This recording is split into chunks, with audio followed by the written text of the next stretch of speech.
Airtel SIM వాడుతున్నారా? అయితే Andhra, Telangana వినియోగదారులకి Airtel శుభవార్త చెప్పింది. ఇకపై మన తెలుగు రాష్ట్రాల్లో ఎయిర్టెల్ 4G నెట్వర్క్ మరింత మెరుగ్గా లభించబోతోంది. డ్యూయల్ కెరీర్ అనే టెక్నాలజీని ఎయిర్టెల్ ప్రవేశపెట్టబోతోంది. ఈ టెక్నాలజీ కింద 2300 మెగాహెర్ట్జ్ TD LTE స్పెక్ట్రమ్ ని 1800 మెగాహెర్ట్జ్ FD LTE స్పెక్ట్రమ్ ని కలిపి వాడబోతోంది. దీంతో మరింత మెరుగైన నెట్వర్క్ లభిస్తుంది. అంతేకాదు ఇప్పటికే ఉన్న 4G స్పెక్ట్రమ్ కి అదనంగా 20 మెగాహెర్ట్జ్ స్పెక్ట్రమ్ ని కూడా జత చేయడం జరిగింది. దీనివల్ల మనకు స్పష్టంగా కనిపించే లాభం చాలా సందర్భాల్లో 4G లో గరిష్టంగా 135 Mbps వరకు డౌన్లోడ్ స్పీడ్ లభిస్తుంది. అంతేకాదు 4G లేని ఊళ్ళలో 3G ని కూడా దాదాపు 4G స్పీడ్ లో పొందొచ్చు. అలాగే మన స్మార్ట్ ఫోన్లు, మొబైల్ టవర్స్ కి మధ్య కమ్యూనికేషన్ ఆప్టిమైజ్ చేయడం ద్వారా ఫోన్ బ్యాటరీ బ్యాకప్ కూడా ఇకపై మెరుగ్గా లభించబోతోంది. ఇప్పటికే తెలుగు రాష్ట్రాల్లో 160 పట్టణాల్లో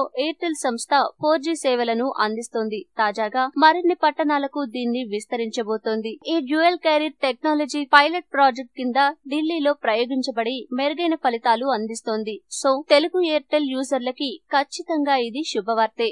ఈ వీడియో మీకు నచ్చితే లైక్ చేయండి, అందరికీ షేర్ చేయండి, కానీ సబ్స్క్రైబ్ చేయడం మాత్రం మర్చిపోకండి.